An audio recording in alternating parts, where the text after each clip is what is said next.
Hi guys, DevilTruxYZ, and I know it's been quite some time since I've done one of these type of videos, but I decided to get back to the good and the bad, and I guess what I want to do for this time on the good and the bad is jump right back into the Twisted Metal series, and if I remember correctly, last time we left off it was with Twisted Metal Small Brawl, so I decided to go for something handheld, which would be Twisted Metal Head On.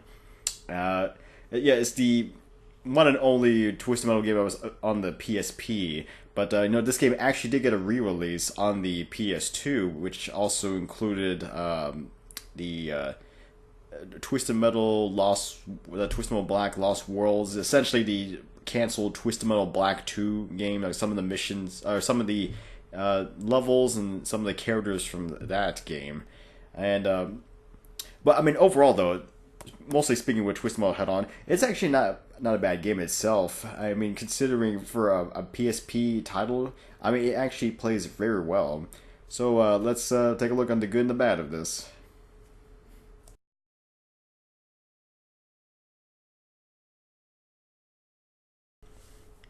Well, for the good of Twisted Metal Head On, one thing I can say immediately is it's a sense of nostalgia.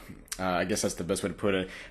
Twisted Metal Head On takes place after the events of Twisted Metal 2, and because of that, you have familiar elements of Twisted Metal 2.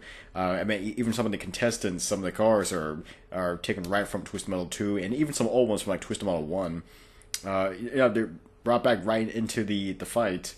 And as well as that, there's even some familiar levels that are thrown into it, and some kind of references to the previous levels.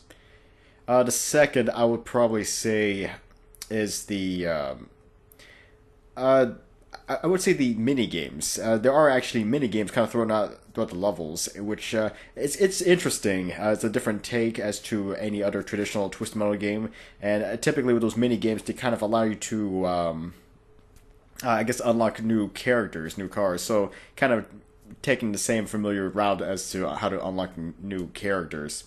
And then the third good thing I would say is in my opinion, I said the new upgrade system that they had in the game.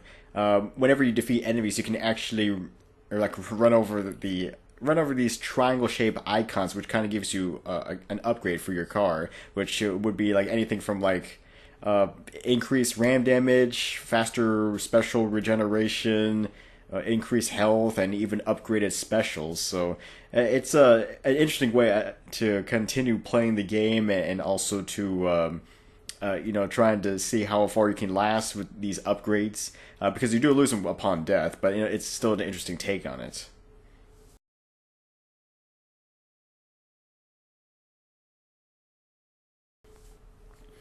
Well, for the bad of the game, mainly it's more or less nitpicks than anything else. But I guess for one thing, I would say is the weapons themselves, like the actual pickup weapons, like the fire missile, the homing missile, and stuff like that. I mean, it's just standard, yeah, it's standard weapons. But like the problem is, there really wasn't anything new added to it. I mean, maybe with the exception to the environmental attacks, but honestly, there really wasn't anything special added to it. It seemed like in almost every new Twisted Metal game, there's always a new type of weapons added to it, but these kind of feel stock. Like these are the same type of weapons that have been there since Twisted Metal 2.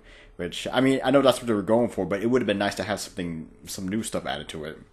The second, I would probably say, is the weirdly, I would say the energy attacks seem to be more spammed in this game compared to any other Twist mode game. I mean, I know it could be just my opinion on that, but it seemed like more or less I keep getting hit with freeze attacks more often than ever.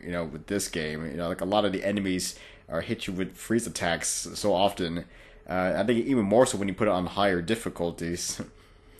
And then the third, I would say, is the mini boss, no, the mid boss, and then the final boss in the game. It's just those. They don't really seem to have a huge impact. They're not really as intimidating compared to the previous bosses that we've experienced in any Twisted Metal game.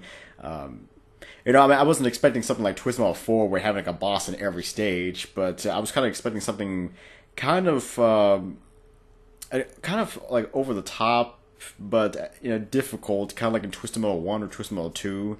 Like maybe having Minion, that would have been something, but unfortunately, Minion is not in the game. It's kind of more or less replaced by Cousin Eddie.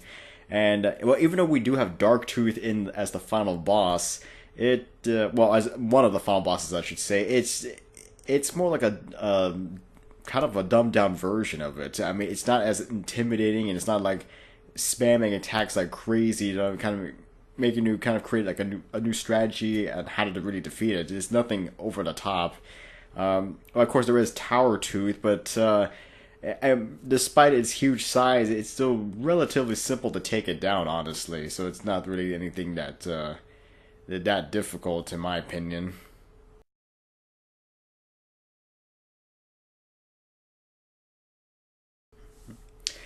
Well, for the improvements, there really isn't that much. I would say mainly if the AI was reworked in a way where it doesn't really spam energy attacks that often, that would be nice.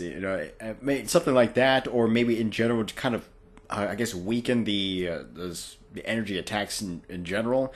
That way you wouldn't really rely too much on them because at this point, you kind of at times rely a lot on like the freeze attacks or jumping just to try to help you out in winning against battles. And I mean, I know that's kind of the whole purpose, but it's just it should be more relied on your skills, not just kind of on cheap tactics, I should say.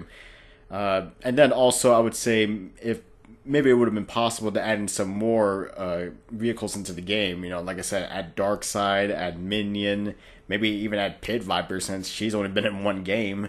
I mean, it would have been something. It would have added some more characters into it, even if it's like secret characters or whatever that you have to unlock. That would be something, or even it's like by cheat codes, whatever. I'd say the more characters there are, the better.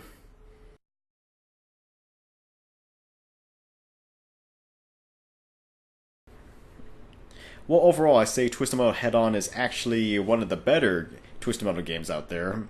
I mean, considering the fact that it's available for the PSP and the PS2, I mean, it kind of gives you options. If you want to play it at home, or if you want to take it with you when you're on a trip or whatever. I mean, it's still a pretty fun game. It plays like Twisted Metal, any other Twisted Metal game. Well, I guess mostly like Twisted Metal 2. It has some of the elements from the other games, and it includes some new stuff into it. Uh, I mean, it's still pretty fun, and it actually.